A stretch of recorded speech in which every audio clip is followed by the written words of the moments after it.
8 years. That's how long I'd been chasing ghosts through Chicago's underbelly, piecing together a puzzle that nobody wanted me to solve. My father disappeared when I was 18 years old. One day he was there, the next day he was gone. No note, no explanation. Just official papers saying he was dead, and a city that seemed determined to forget he'd ever existed. The police called it a closed case. My mother called it a tragedy, and never recovered. I called it a lie, and I built my entire career around proving it. By the time I turned 28, my investigation had consumed most of my life. I'd taken on freelance writing assignments, pieces about urban development, city corruption, anything that paid rent on my apartment and left me enough time to dig deeper into the things that mattered. My editor at the Tribune thought I was wasting potential on small stories. He didn't know about the real work. Nobody knew. The connection started appearing in 2017. 12 people disappeared over a decade. All of them connected to one organization, the Sassolini family. All of them worked in various capacities: construction, logistics, administrative roles. All of them vanished without trace or explanation. Official records said they moved away, changed careers, relocated to different states. But when I tracked their families, dug through property records and financial documents, the pattern became undeniable. They didn't leave. They were erased. At the center of everything was Gabriel Sassolini, 35 years old. Took control of the organization after his grandfather retired. Handsome in that dangerous way. The kind of face that appeared in society pages and criminal databases with equal frequency. He was untouchable, connected to police, to politicians, to people with power that existed in the spaces between law and chaos. My apartment walls told the story in photographs and red string. Maps of Chicago marked with locations where people disappeared. Bank transfers that didn't make sense. Security footage from businesses near the docks, pixelated and grainy, showing figures that might have been something or might have been nothing. The kind of evidence that would make any lawyer laugh me out of a room, but the kind of pattern that kept me awake at night. I'd been working through the night again, staring at my screen, cross-referencing construction permits with property ownership records. A warehouse scheduled for demolition had caught my attention. No official permits on file. No documentation that suggested it should exist. But it did exist. I'd driven past it twice. It was real, concrete, and steel and rust, defying the bureaucratic erasure someone had attempted. The smart choice was to hire a private investigator, to go to the police, to approach my editor with something concrete instead of conspiracy theories. But smart choices had never been my strength. Besides, going through official channels meant people would know I was asking questions.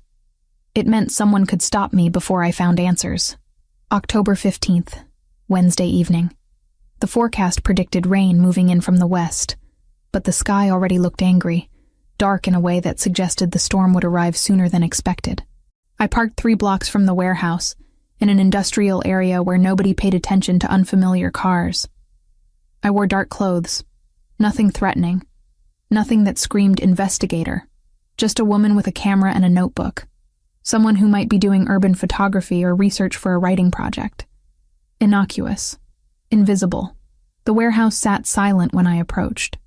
No lights, no visible security. But absence of security was its own kind of warning. Professional operations didn't leave anything to chance. If this place had no obvious protection, it meant the important protection was invisible. I made it inside through a side door that had been welded shut decades ago, but was actually just painted that way. The interior was hollow, cavernous, filled with the smell of rust and abandonment, and something else underneath that I couldn't identify. I moved carefully, documenting everything with my camera. Storage containers with serial numbers. Equipment. The kind of infrastructure that suggested business. But what kind of business remained unclear. I was so focused on photographing details that I almost missed the sound. Footsteps. Multiple people. Professional, coordinated movement. They weren't trying to hide. They were hunting, and they knew the space well enough not to worry about noise discipline. My heart began moving faster.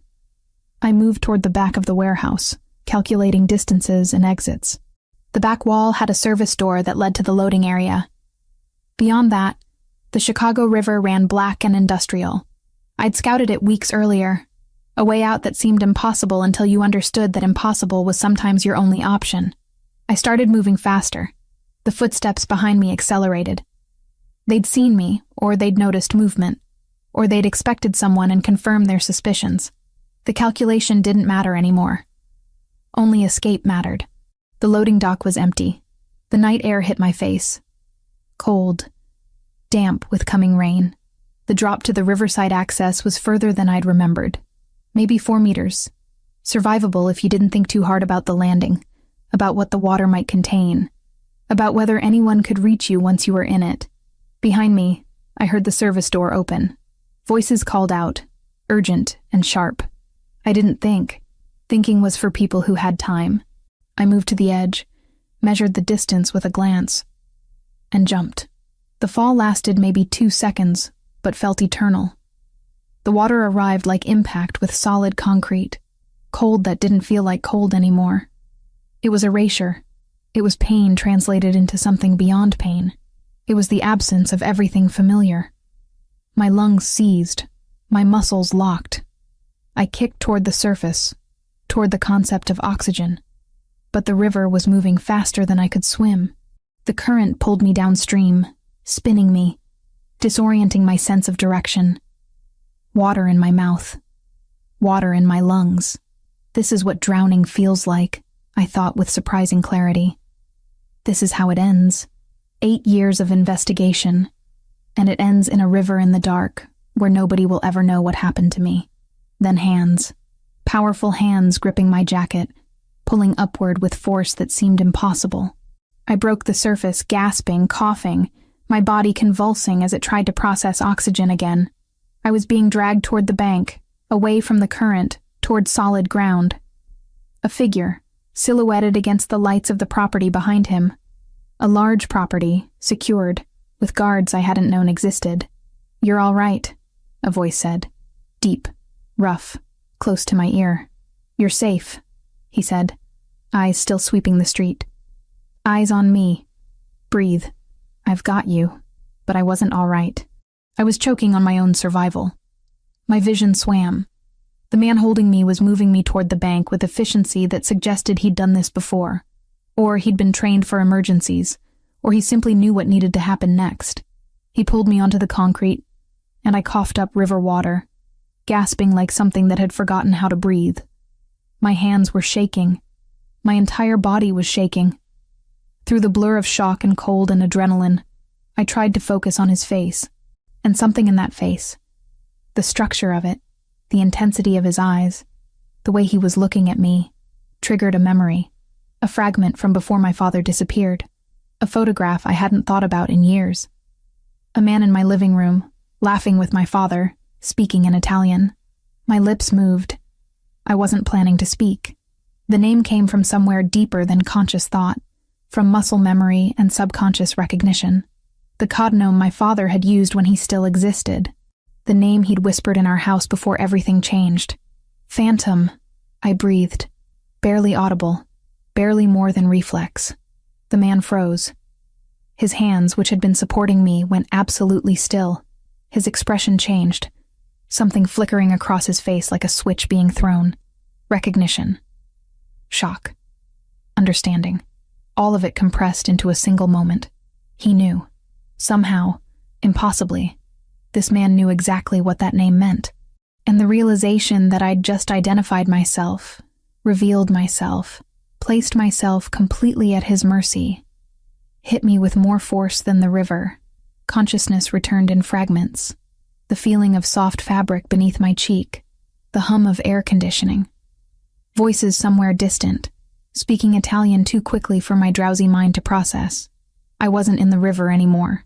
That much registered first. Then came the panic. My eyes opened to a bedroom that cost more money than I'd made in the last 3 years. High ceilings. Minimalist furniture. The kind of space designed by someone who understood that emptiness projected power. Floor-to-ceiling windows overlooked manicured grounds and, beyond them, a wall topped with security cameras. Not subtle ones. The kind meant to be seen. I sat up too quickly, and my body reminded me exactly how cold that river had been. Every muscle ached. My lungs felt scraped raw. My clothes were gone, replaced with a silk robe that probably had a designer name I couldn't pronounce. I was clean. Someone had cleaned me while I was unconscious. The violation of that realization hit harder than the fear. The bedroom door opened without warning. He filled the doorway completely. Gabriel Sassolini, the man from the warehouse. In daylight, without water streaming down his face, he looked even more dangerous. The scar that traced his mandible caught the light as he studied me. His eyes were dark brown, almost black, and they held the expression of someone accustomed to never being surprised. Except, he looked surprised. Or something close to it. "You're awake," he said. Not a question. His accent was subtle but present. Italian underneath American English. "You've been asleep for nearly 16 hours. I pulled the robe tighter. "Where am I?" "Safe." He crossed the room with measured steps. "The question is why you were at that warehouse." "I don't know what you're talking about." The lie came reflexively, but his expression didn't change. He'd expected it. He stood at the window, silhouetted against the morning light, and I had the strange sensation of being assessed by something far more dangerous than a man. A force. An entity. "You whispered a name," he continued, still not looking at me, "when I pulled you from the river. A name nobody has used in 10 years. A name that belonged to someone I knew very well." My throat constricted. My mind raced through explanations, justifications, ways to deny what he clearly already knew. The only sound was my own breathing. "Your father," Gabriel said quietly. He turned then, and his eyes met mine with such intensity that I had to look away. "Marcus Richardson. Phantom. You called him that. I don't know what you mean. He was my closest friend, my business partner. Then one day he vanished, left no note, no explanation, no goodbye." Gabriel moved closer, and I pressed myself backward into the headboard.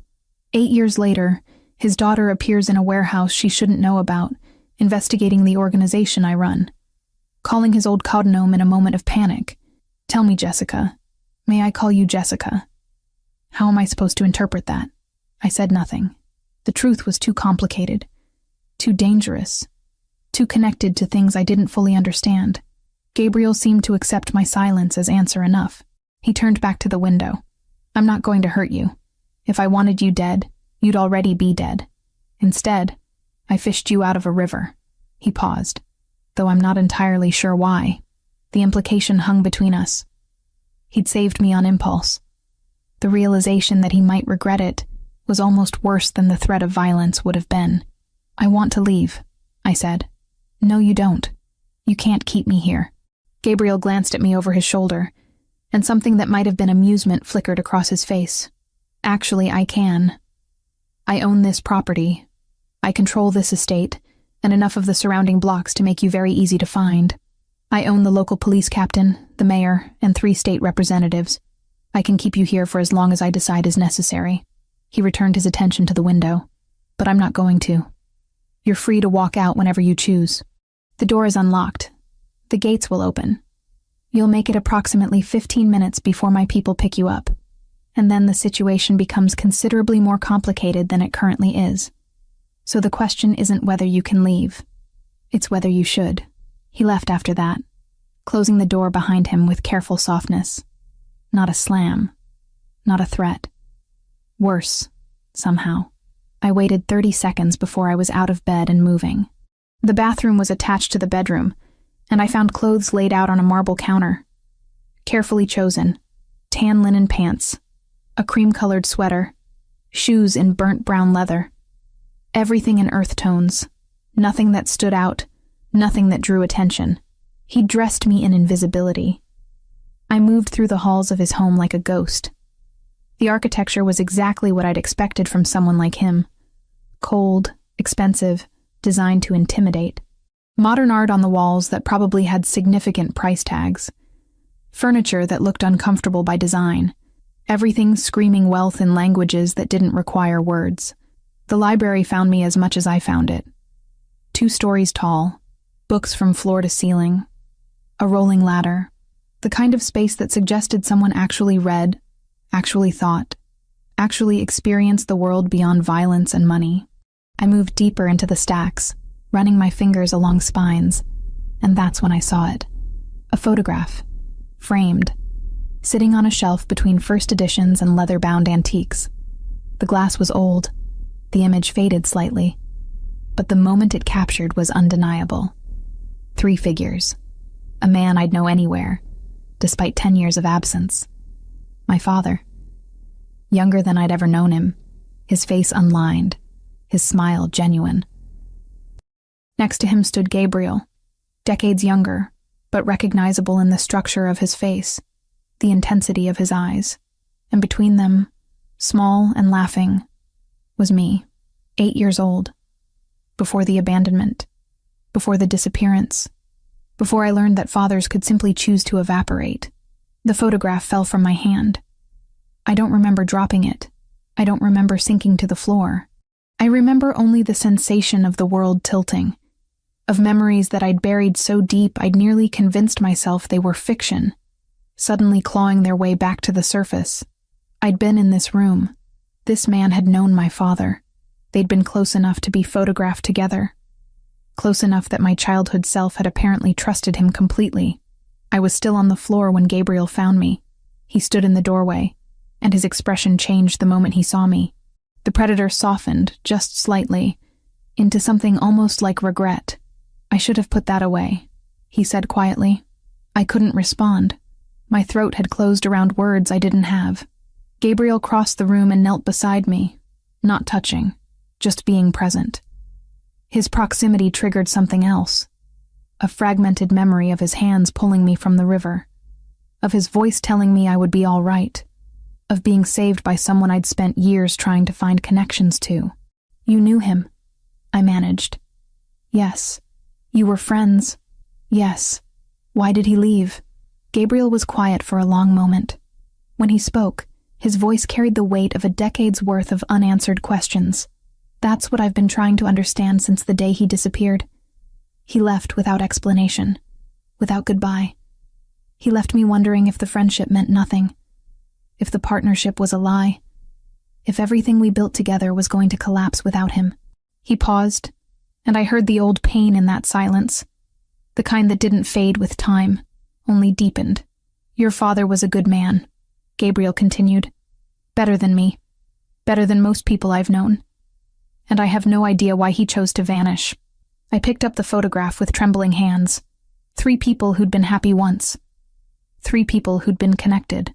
2 of them were still alive, both holding pieces of a puzzle that neither fully understood. "Why did you save me?" I asked. Gabriel stood, offered me his hand. After a moment, I took it. His grip was warm, steady, the grip of someone accustomed to holding things firmly. "Because," he said, "when I pulled you from the water and heard that name, I realized I might finally get answers about what happened to Marcus. And because it's possible that saving his daughter was the closest I'd come in 10 years to feeling absolved of whatever failure allowed him to leave in the first place. 33 hours in Gabriel's home taught me that captivity comes in many forms. I wasn't locked in a room. The doors opened when I pushed them. Food appeared on tables without anyone forcing it down my throat. Yet I remained trapped, the invisible walls of his authority more effective than any chain. Gabriel questioned me on the second morning. Not brutally.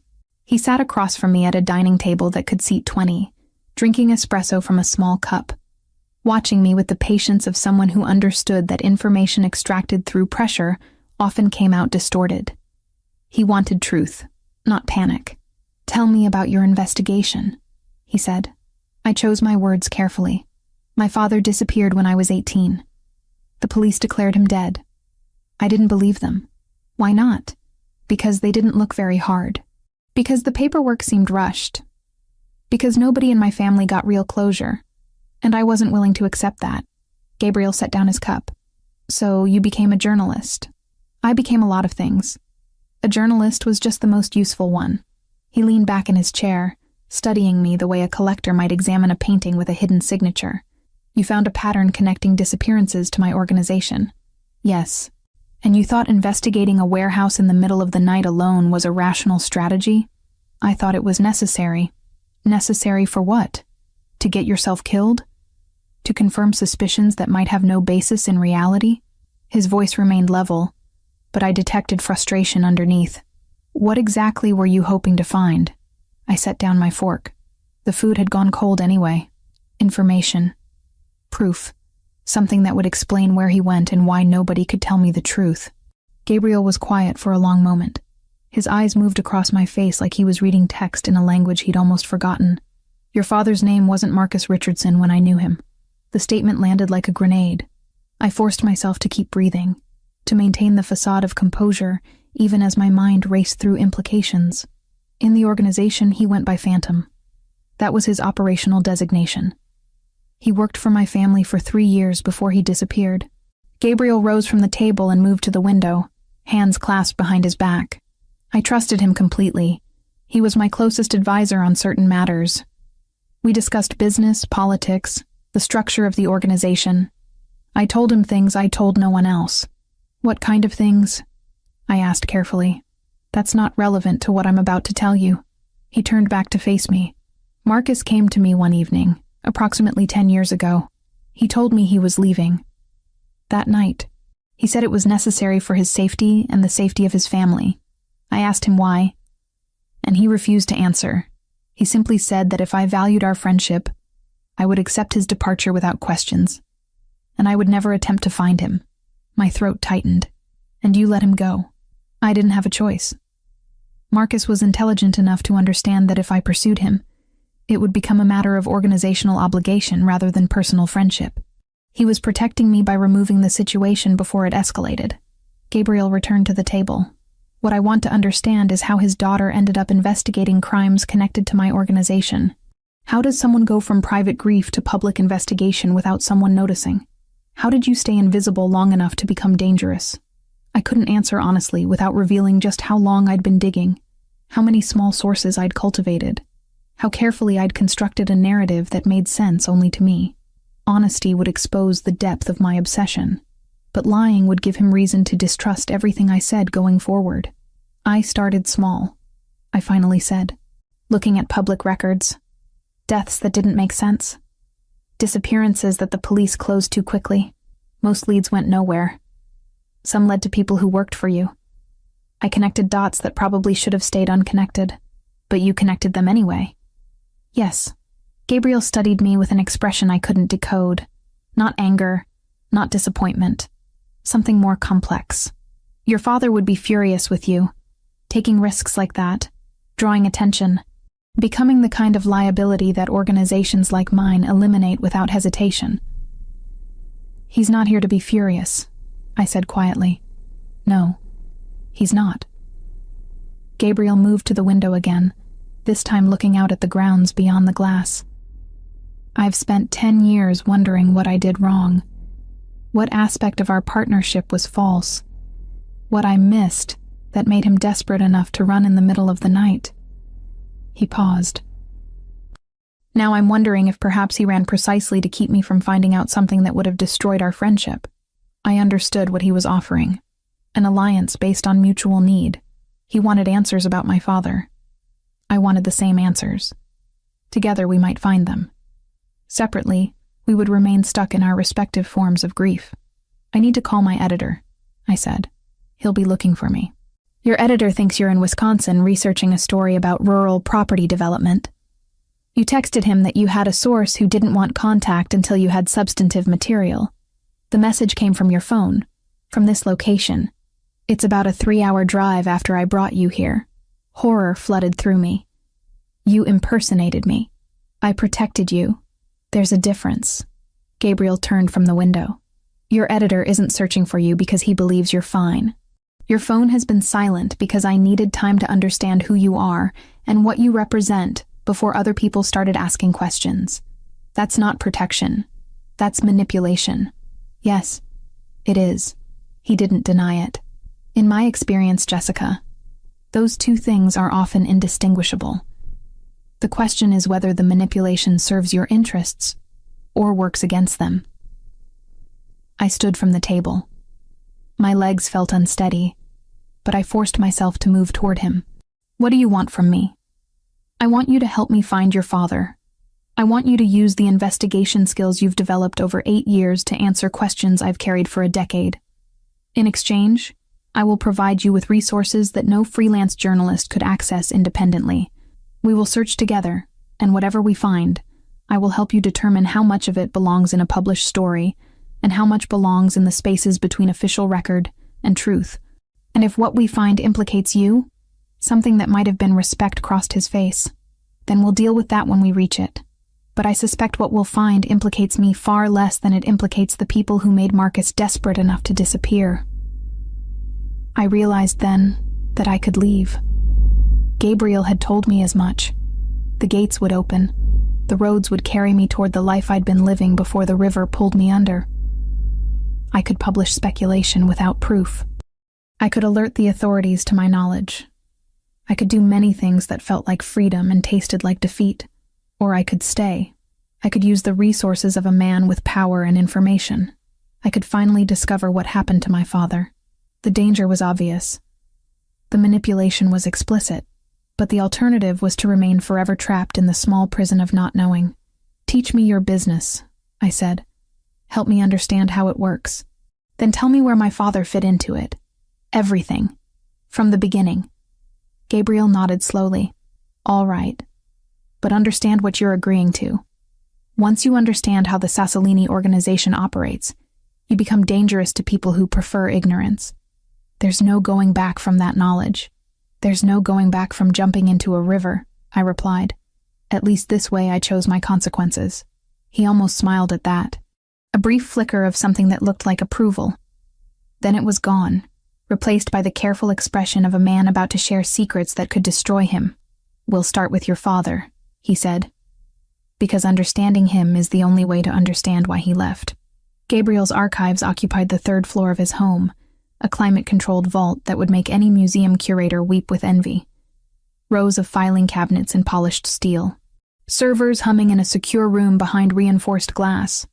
My father's history, catalogued and preserved like evidence in a case that had never officially closed. Your father handled acquisitions, Gabriel explained, pulling a leather folder from a drawer marked 1997-2005. Property deals mostly. Construction contracts. He was brilliant at identifying undervalued assets and positioning them for development. The organization would acquire land through legitimate companies, improve infrastructure, then sell at exponential profit margins. I reviewed documents dated from the year I was born. Permits, environmental assessments, transfer documents, my father's signature on everything. Marcus Richardson, listed as project coordinator. The work was meticulous, organized, the signature of someone who took pride in precision. He never worked directly on the violent side of operations, Gabriel continued, handing me another file. I protected him from that. He was too valuable to waste on street-level enforcement. Besides, Marcus had principles I didn't share. He wanted income without bloodshed when possible. I tolerated that because his financial contributions more than compensated for his squeamishness. We spent the next 3 days in those archives. Gabriel teaching me the infrastructure of organized crime the way a professor might explain economics or engineering. How money moved through legitimate businesses to obscure its origins. How political connections ensured permits for projects that should have been rejected. How police departments received regular donations that didn't appear in any official records. My editor called on the 4th day. "Richardson, where the hell are you?" His voice crackled through the phone I'd finally retrieved from Gabriel's security office. "You've been gone for a week. The Wisconsin story is dead. I need you back in Chicago, or I need to know you're not coming back." I was sitting in Gabriel's library, surrounded by documents that detailed my father's life in ways my mother had never managed to articulate. "I'm working on something bigger," I said carefully. "A real story. Not the rural development piece." "I don't care if you're working on the biggest story of the decade. You're a freelancer, Jessica. You work for multiple outlets. You can't just disappear into the Wisconsin wilderness for 7 days without communication." Guilt twisted through my chest. He was right. I'd violated basic professional protocols. I need 2 more weeks, maybe 3. I'll have something concrete then. 2 weeks. Jessica, I've got a pipeline of stories. If you want work, you need to commit to deadlines. The lie came smoothly. Years of investigation had taught me how to construct narratives that felt real, even when they weren't. A source finally contacted me. Someone with direct knowledge of connections between city development and organized crime. I have one shot at this. If I break the connection now, the source disappears. Silence on the other end. I heard him calculating, understanding that a real story about organized crime and municipal corruption was exactly the kind of piece that could elevate both our careers. 3 weeks maximum, he finally said. Then you deliver, or you're done. Understood? I confirmed and ended the call. Gabriel watched me from across the library with an expression I couldn't quite read. Your editor is suspicious, he said. He's demanding. There's a difference. In my experience, there often isn't. Gabriel closed the file he'd been reviewing. We need to accelerate the timeline. If your editor is pressuring you for results, it won't be long before he decides to find out where you actually are. And if he asks the right questions, the wrong people will provide answers. What wrong people? I asked, though I suspected I knew. Dante Verciani is my business partner. Has been for 15 years. He handles operations I prefer not to be directly involved with. Distribution networks. Enforcement. The aspects of this world that require fewer ethical constraints. Gabriel moved to the window. He also has connections to journalists through various intermediaries. If your editor starts asking about you, there's a reasonable chance Verciani hears about it. The implication settled into my bones like cold water. You think he'll come looking for me? I think it's possible, which means we need to understand what happened to your father before that becomes a problem. Over the next 2 weeks, Gabriel and I visited locations connected to my father's work. An office building in the financial district that housed shell companies, a construction site on the south side where a community center had been built on land my father had negotiated, a warehouse near the docks where legitimate imports of Italian wines arrived monthly, though Gabriel admitted the wine was a secondary commodity to whatever else moved through the facility. At each location, Gabriel revealed pieces of the story he'd constructed in the decade since Marcus disappeared. 3 weeks before he left, your father requested a private meeting. He told me that he'd discovered something during a routine inspection of properties we were acquiring. Something that suggested corruption in the upper ranks of the organization.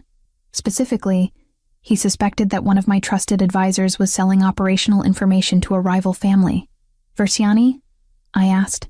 I didn't know that at the time. But yes, probably. Your father was careful with accusations. He had documentation, he said. Proof. He wanted to present it to me privately, because going through official channels might result in information leakage if the corruption ran deeper than he suspected. But he never presented the proof, I said. No. The next day, he came to me and said he'd changed his mind, said the evidence was inconclusive, that he'd been paranoid. He asked me to forget the entire conversation. Gabriel's voice carried the weight of a decade-old betrayal. I assumed he'd been threatened, that someone learned about his investigation and convinced him to back away. I nearly ordered a full internal investigation, but Marcus begged me not to. Said that if I pursued it, he'd be marked as a liability. Said the safest thing for everyone was to let it go. And you did. I did, because he was my best friend, and he was asking me to trust him. 2 days later, he was gone.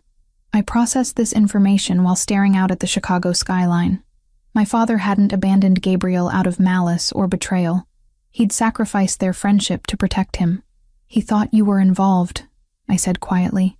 He found evidence that Verciani was compromised, but he couldn't be sure how deep the corruption ran. He couldn't risk you becoming a target by investigating, so he disappeared rather than put you in danger. Gabriel didn't respond immediately. When he finally spoke, his voice was quiet. That's what I've suspected for the last decade. But suspicion and certainty are different things, Jessica. I need to know for sure. How? We have to find him, Gabriel said simply.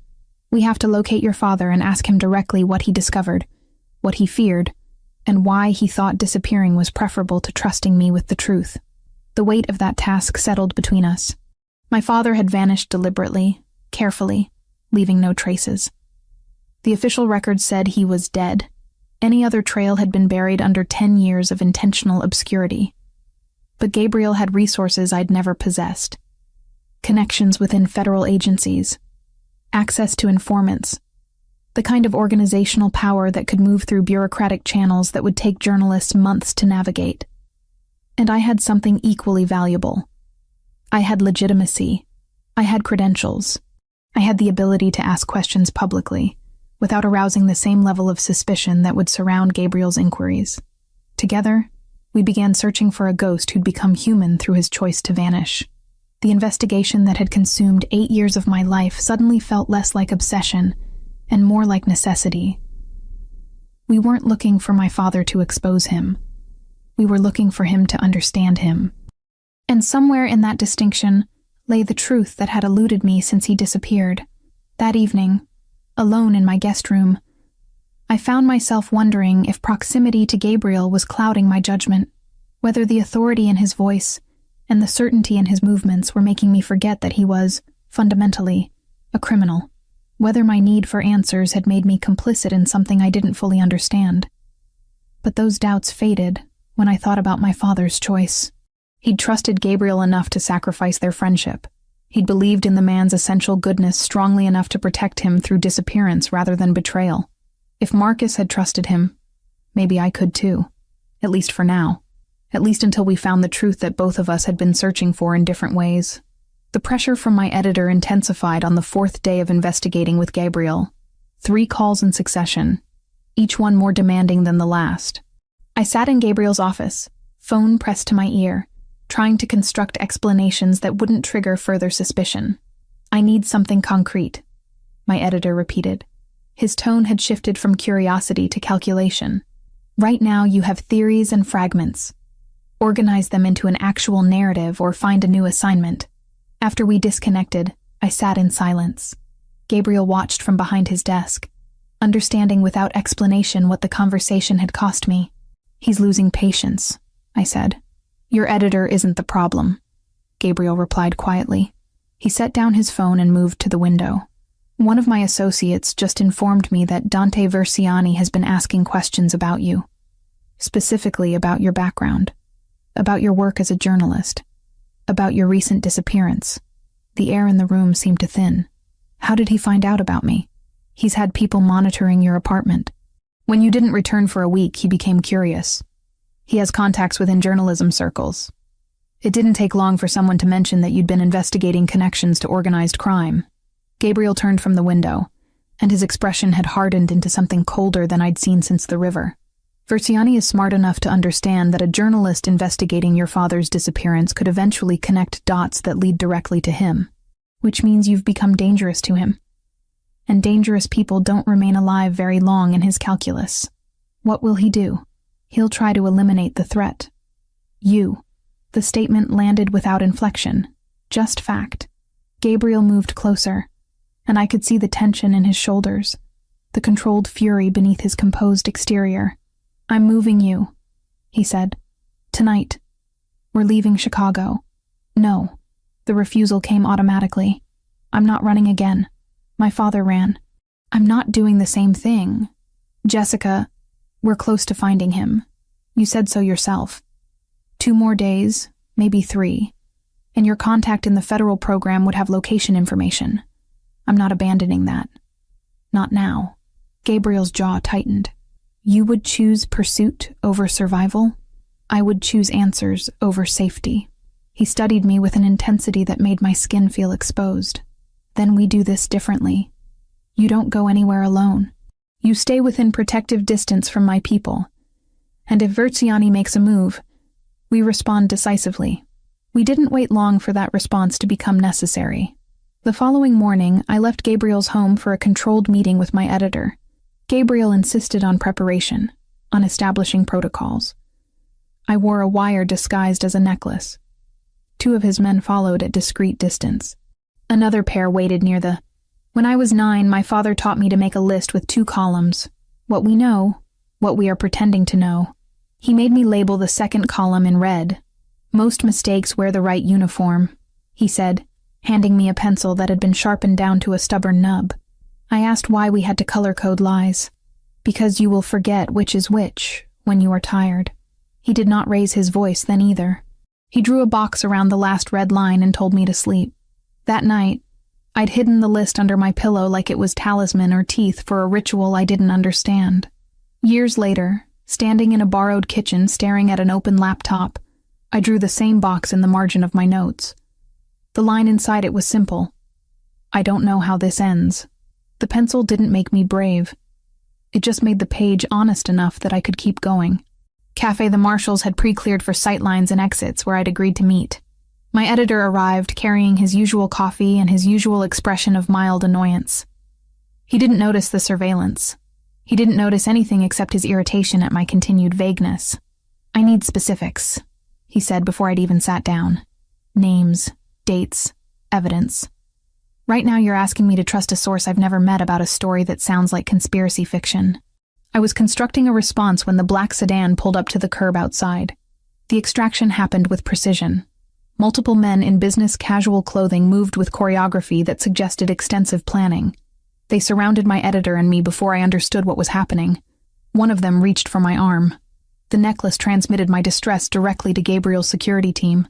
The response was violent and immediate. Gabriel's people materialized from the crowd like they'd been waiting for exactly this moment. Bodies moved. Voices escalated. My editor dove behind a table with impressive instinct for someone with no combat training. I was pulled backward, away from the sedan, away from the men trying to secure me. Gabriel emerged from a parked car, moving with controlled fury. His eyes found mine for one moment, and then his attention shifted entirely to the threat. The confrontation lasted maybe 3 minutes. No gunshots.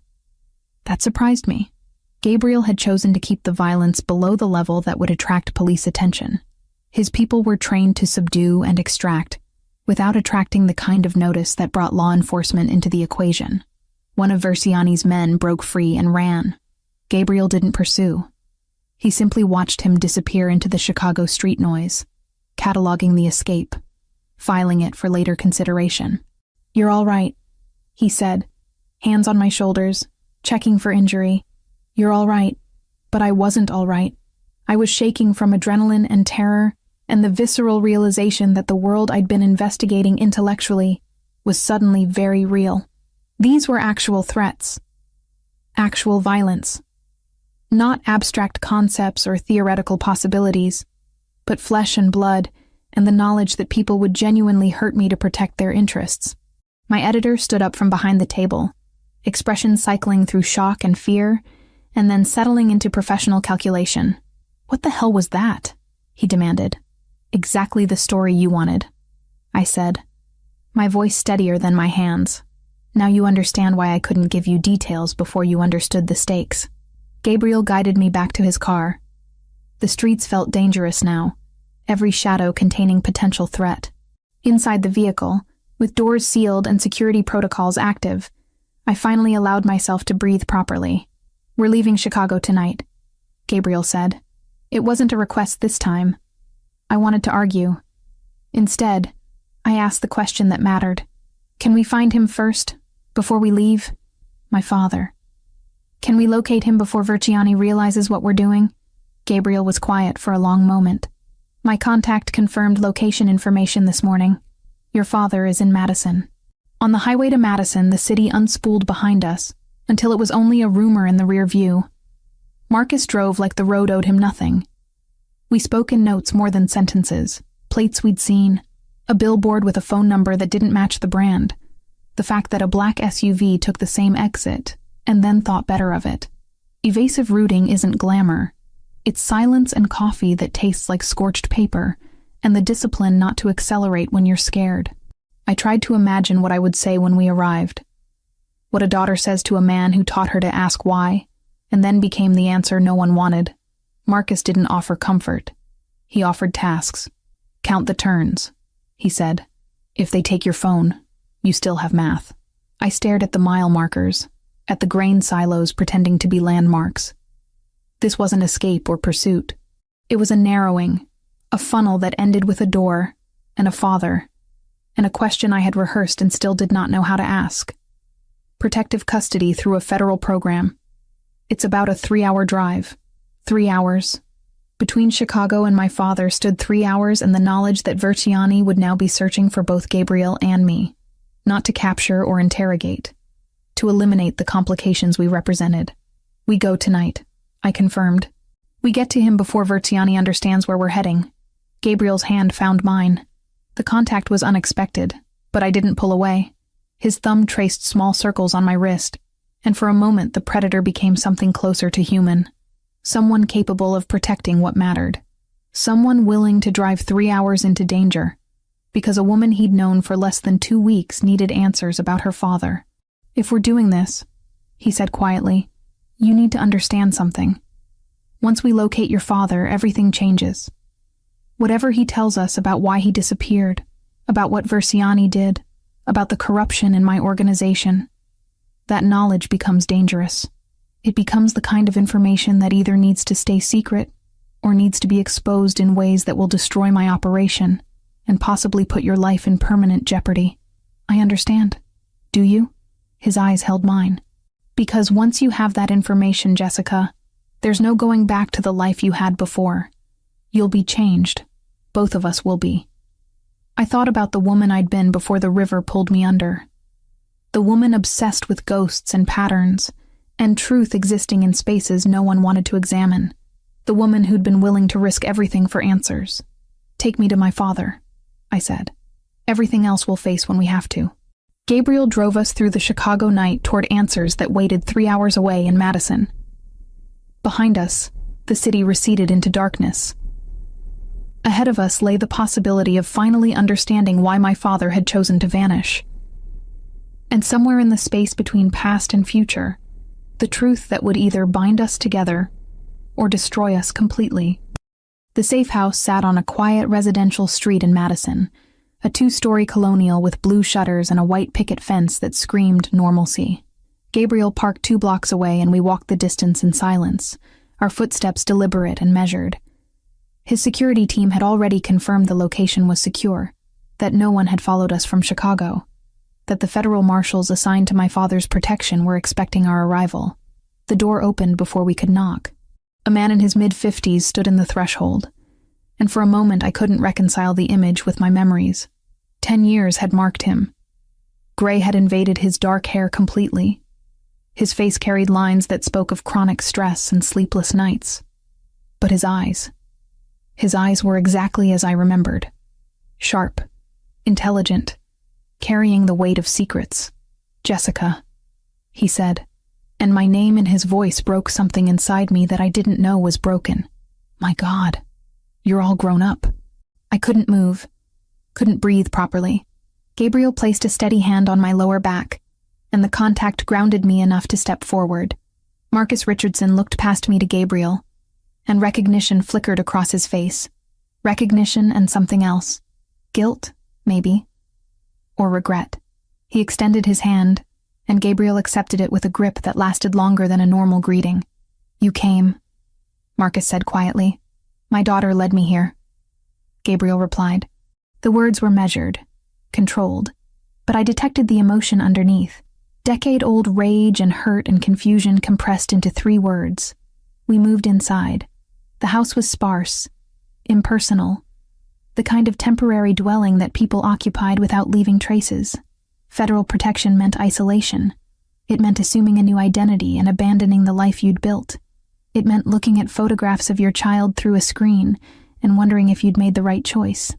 Marcus sat across from both of us, and the interrogation began without formal preamble. Why? Gabriel asked. 10 years. Why disappear without telling me? Because you would have asked me to stay, Marcus said quietly, and if I stayed, you would have been in danger.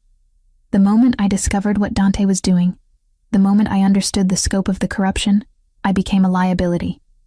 But more than that, I became a threat to you. I leaned forward. What did you discover? Marcus looked at me with an expression I couldn't quite parse. Sadness. Love. Regret all layered together. Dante wasn't just selling information to rival organizations. He was selling operational details to multiple families. The Russians, the Gulf Cartel, even the Verciani family from the old country. He was building a network that would have allowed outside organizations to either control or destroy the Sassolini operation from within. Gabriel's jaw tightened. I suspected as much after you disappeared, but I couldn't prove it, because I took the proof with me, Marcus continued. I had documentation, bank records, communication logs, everything necessary to expose him completely. I was going to present it to you, but I realized something that night. I realized that even if you believed me, even if you wanted to act against Dante, his reach extended into places that made him dangerous. He had connections to federal agencies. He had protection that I didn't understand the full scope of. So you ran, I said. It wasn't accusatory, just observation. I ran because staying would have turned me into leverage. Dante would have realized eventually that I knew what he was doing. He would have used Jessica. Marcus looked at me with anguish. To force my compliance or my silence. By disappearing, by entering the federal program, I became worthless to him. I removed the liability. You also removed yourself, Gabriel said quietly. From my life. From our friendship. Marcus stood and moved to the window. Outside, Madison's residential streets carried on with ordinary people living ordinary lives. I couldn't tell you the truth without putting you in an impossible position. You would have had to choose between prosecuting your partner and protecting your operation. Either choice would have destroyed you. So I made the choice for you. I left. And I've spent 10 years watching from a distance, reading about the Sassolini organization through encrypted channels, knowing that you survived without me, but never being certain you were thriving. I survived because I understood that something fundamental had changed, Gabriel said. Your disappearance forced me to examine my organization differently. It forced me to be suspicious. It made me paranoid enough to survive another decade of Vertiani's slow betrayal. I watched the two men reconcile with the vocabulary of old friends who'd been separated by circumstance rather than malice. The anger in Gabriel's voice was real, but so was the understanding. My father hadn't abandoned him. My father had protected him the only way he knew how. What happens now? Marcus asked. Gabriel glanced at me, then back to Marcus. Now we stop protecting Dante through silence. We expose him. We use Jessica's credentials as a journalist to legitimize the information. We make the evidence public in a way that protects both you and me, while destroying him completely. That will implicate you, Marcus said. People will know you were involved in operations that I've been involved in my entire life, Gabriel interrupted. But I've built my organization on the principle that I don't prey on innocents, and I don't traffic in information that damages people who can't defend themselves. Dante violated both principles. More than that, he violated the trust I placed in him. So yes, some of what becomes public will damage me, but it will destroy him, and that's an acceptable exchange. Federal marshals moved through the background of our conversation, preparing documents and secure communications that would allow Jessica to coordinate with authorities while protecting Marcus's location. The mechanics of dismantling a decade of careful corruption began unfolding around us. I sat with my father alone for a few moments while Gabriel coordinated logistics. I'm sorry, he said simply. For what? For missing your life, for not being there, for choosing organizational loyalty over my own daughter. I realized then that 10 years of his absence hadn't been abandonment. It had been sacrifice, the kind of choice that looked selfish from the outside, but was rooted in protection and love. Gabriel has been kind to me, I said. Since the river. Marcus nodded slowly. Gabriel is a good man in terrible circumstances. He's always been that way. When I realized I had to leave, knowing he would be the one person I left behind was the hardest part. We didn't resolve the decade of separation in a single conversation. Reconciliation wasn't that simple, but we began the process of understanding how different choices had led us to the same moment. Different paths converging at Madison, at this small house, at the beginning of the end for Dante Verciani, and everything he'd built through betrayal. Gabriel drove us back toward Chicago as the night deepened. My father would remain in protective custody, but now with purpose. Now as a cooperating witness who would help dismantle the corruption from within. I sat in the passenger seat, watching Gabriel's profile against the darkness, understanding finally that saving me from the river hadn't been coincidence or impulse. It had been the universe offering him a second chance at the friendship he'd lost. And he was taking it. Consequences be damned. The federal building occupied an entire block in downtown Chicago, all glass and steel and the kind of architectural confidence that only government institutions seem to possess. Gabriel waited in a parking garage while I ascended to meet with Special Agent Catherine Morrison, a no-nonsense woman in her 50s who'd spent 2 decades prosecuting organized crime cases. Agent Morrison insisted on a coordinated release, evidence first under seal, publication second under counsel's guidance. Agent Morrison laid out the plan like he was folding a map on a windy roof. No heroics. We staged the material, we locked chain of custody, we let defense hang itself on its own filings. He tapped the table twice, not for emphasis, but to mark sequence. He wanted redundancies, 2 copies, 2 couriers, 2 clocks. I don't need you brave, he said. I need you boring and on time. He walked me through the protocol for contact. A word only we would use if grabbed, a second if I needed the meeting burned. He did not raise his voice. He did not call it protection. It was housekeeping with consequences. When I asked if the article could move a day earlier, he shook his head. Evidence first under seal, publication second under counsel's guidance. Not romance, timing. I wrote the order down like it could steady my hands. He didn't smile. Good. Now do it again with your eyes closed. Not romance, timing. Your father's testimony is valuable, Morrison said, sliding a document across her desk. But testimony alone isn't enough to dismantle the entire network Versiani built. We need corroborating evidence. We need documentation that connects him to specific crimes. We need someone on the inside who can testify about his operational methods. I can provide that, I said, through journalism. I'll publish an investigation that connects Versiani to the corruption. I'll document his activities, his relationships with rival organizations, his infiltration of your agency. Everything becomes public record, which creates legal pressure and makes continued cooperation less risky for my father. In the newsroom, the lights felt colder because no one wanted to admit they were afraid. Legal sat with a stack of caveats that looked like a tower built from loss. Name what you can prove, the lawyer said. And only what you can prove. My editor watched the draft like it might leap. No poetry in the leady, she said. Not because I don't like it, but because juries don't. We argued about a single adjective for 10 minutes, and then cut the sentence entirely. Ethics wasn't a halo, it was a harness. You don't owe the audience catharsis, legal said. You owe them a path.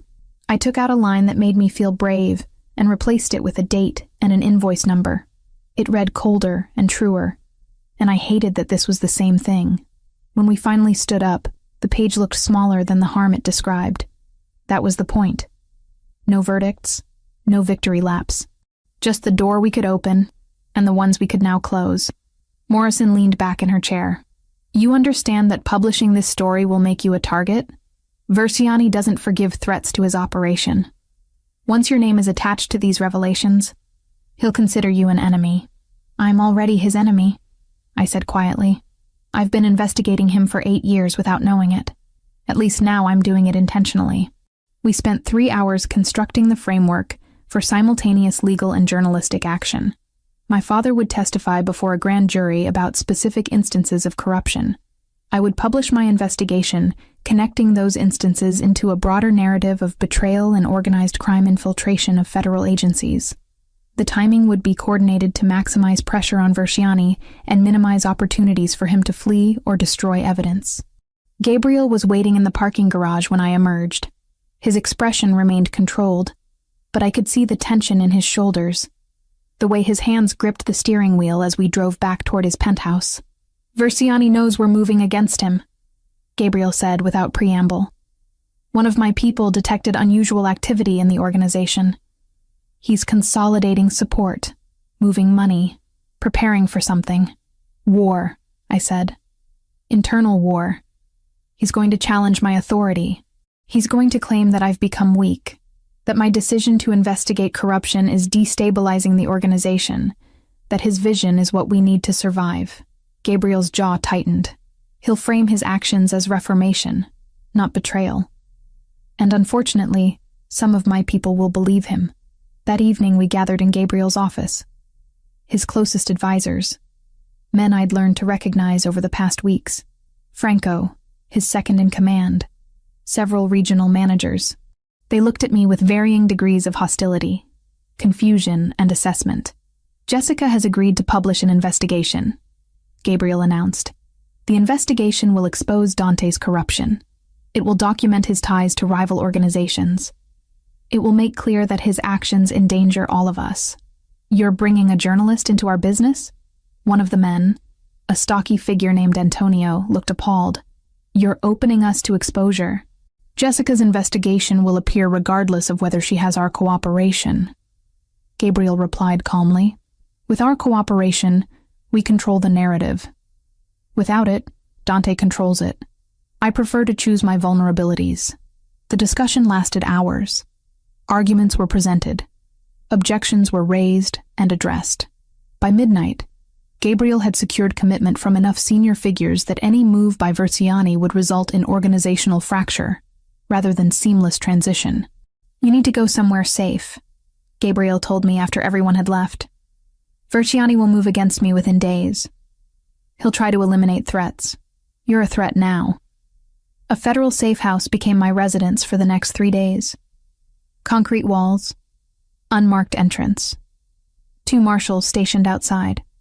I worked constantly, compiling 8 years of investigation into narrative form.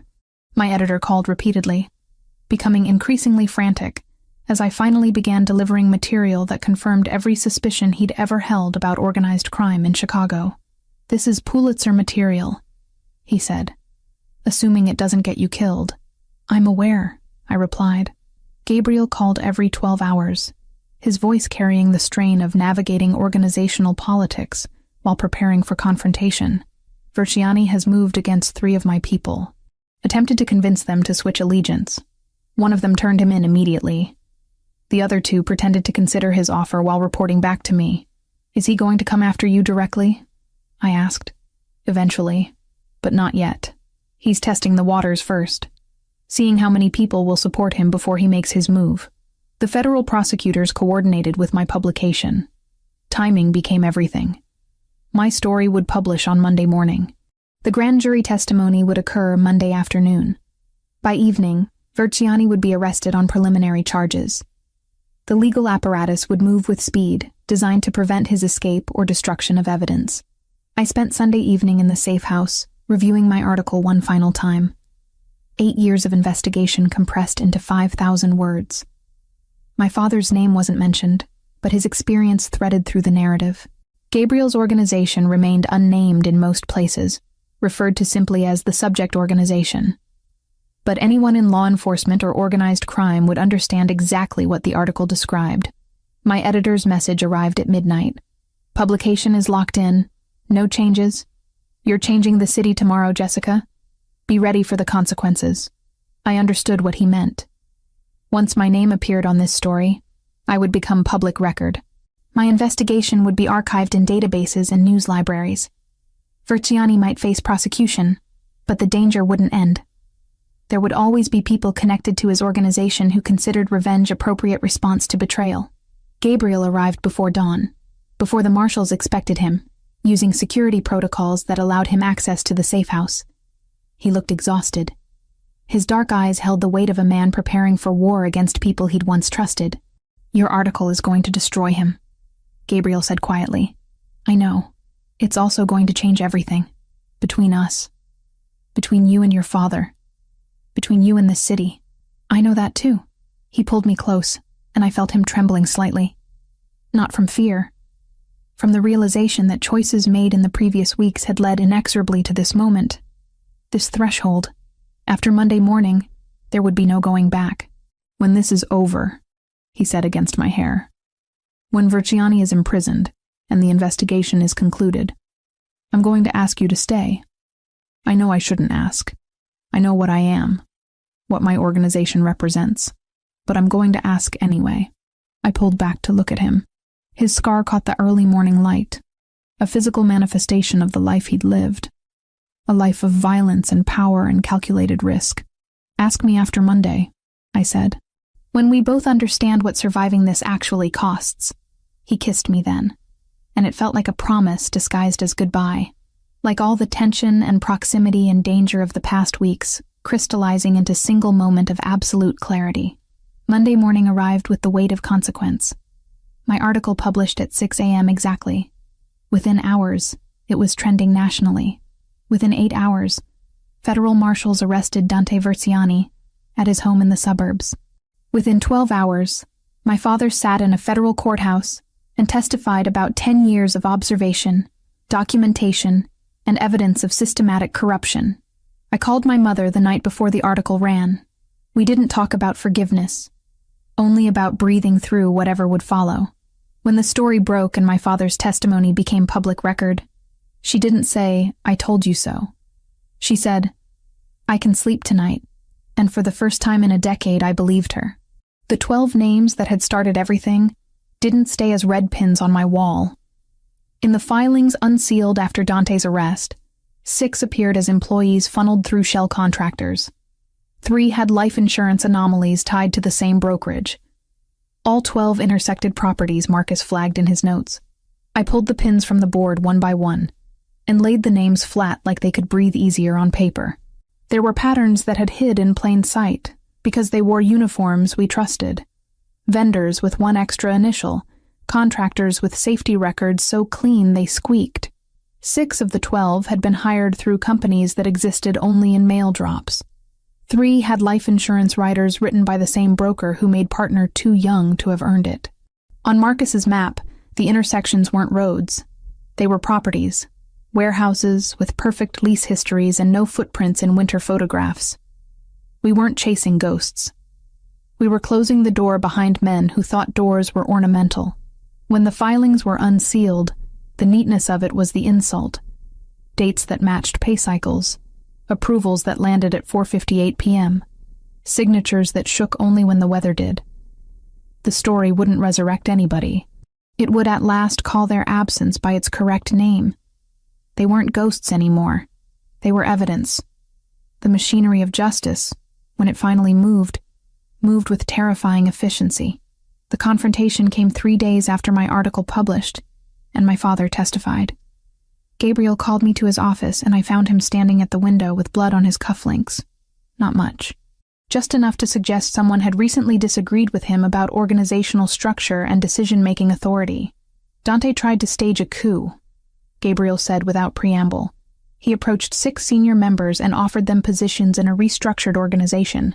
He promised them we were moving into decline, that federal pressure would destroy everything, that his vision was the only path forward. How many agreed? I asked. None. Gabriel turned from the window. His expression remained composed, but I could see the exhaustion underneath, because I'd already made clear to them what Dante had done. Because your article provided undeniable proof that he'd betrayed us all. Because loyalty, it turns out, still matters when you're willing to defend the people you call family. The legal machinery moved faster than I'd anticipated. Dante Verziani faced charges on 5 counts of racketeering, conspiracy, and information trafficking. His trial would take months, but the outcome seemed inevitable. Federal prosecutors had documentation. They had testimony from my father. They had my published investigation, providing context and corroboration. My editor called me exactly 1 week after the initial publication. "Congratulations," he said. "We're being contacted by every major publication in the country. Requests for interviews, offers to syndicate. Your piece is being taught in journalism schools as an example of investigative reporting." He paused. "I also wanted to tell you personally that we're giving you the promotion. Full-time staff position. Benefits. Predictable income. Everything we discussed before you disappeared into that story. I accepted the position, which meant returning to my apartment. Returning to something resembling normal life. Except normal had fundamentally shifted. I couldn't walk down Michigan Avenue without people recognizing my name. My social media was flooded with messages ranging from congratulation to threats. The story had changed things, exactly as Gabriel had predicted.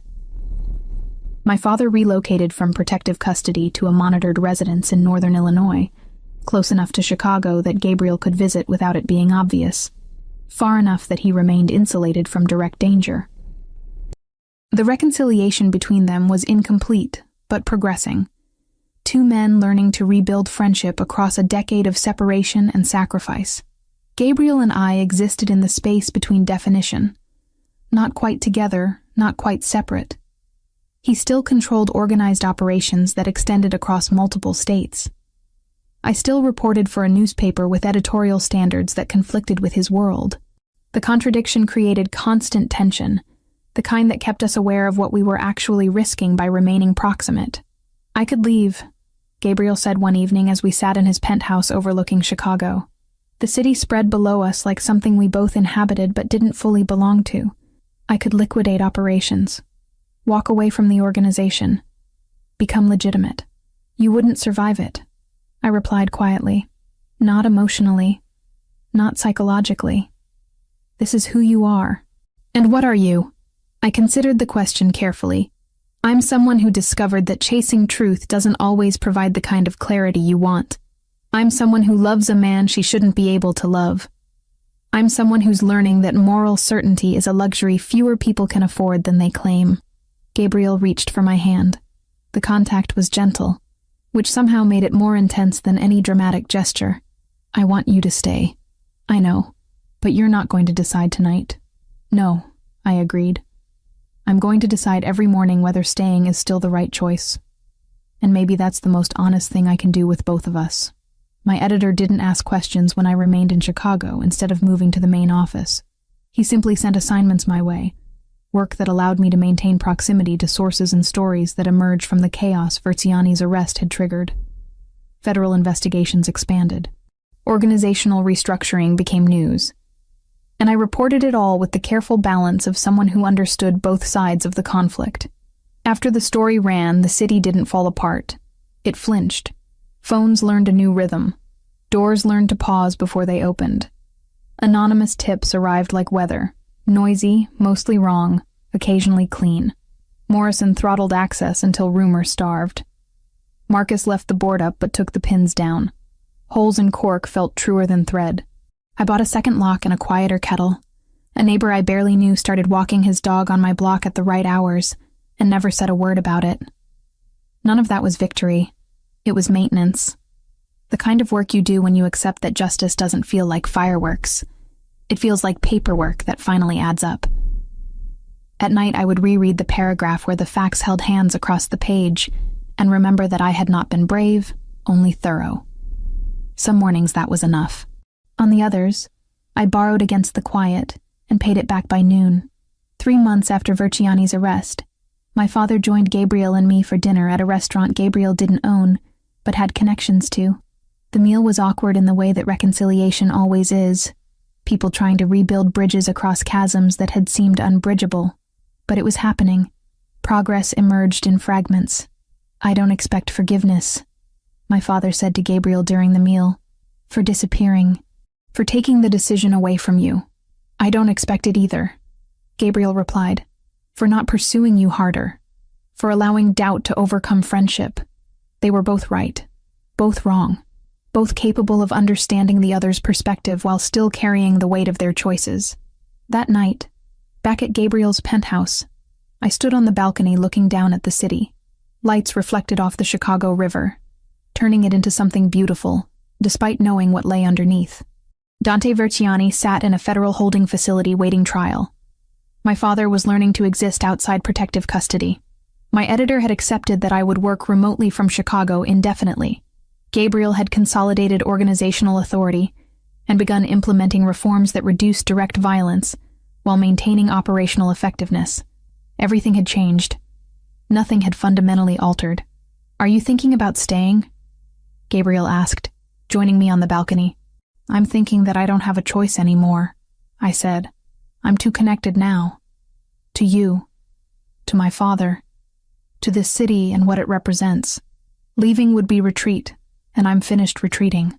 Gabriel pulled me close, and I let myself exist in that moment without analyzing it, without projecting futures that might never arrive. The wind off the lake carried the smell of water and Chicago in October, and somewhere below us, the city continued its ordinary business, unaware that small moments of connection were being negotiated in high buildings above their heads. What happens when Verziani's trial ends? I asked. We'll deal with that when it arrives. And when federal prosecutors start looking more closely at your operations. Same answer. I understood then that he wasn't asking me to save him or fix him or be his redemption. He was simply asking me to stay. Knowing that I understood exactly what staying meant. That I was choosing proximity to a man who would never be entirely legitimate. That I was accepting a life built on contradictions and compromise. My phone buzzed with a message from my editor. Another investigation lead. Another potential story. I would pursue it tomorrow, maintaining the work that had consumed 8 years of my life before Gabriel existed in it. I would continue being the journalist who exposed corruption. I would continue being Jessica Richardson, the woman who jumped into a river and been pulled out by a man who understood sacrifice better than most people understood anything. For now, though, I existed in the space between roles. Between the woman I'd been and the woman I was becoming. Between the city below and the man beside me and the choices we were both making, moment by moment, day by day, without requiring certainty or promises or futures we couldn't control. The river continued moving beneath Chicago's streets, carrying secrets and stories toward destinations unknown. And I remained above it, finally understanding that sometimes survival meant learning to live with the questions instead of waiting for answers that might never arrive.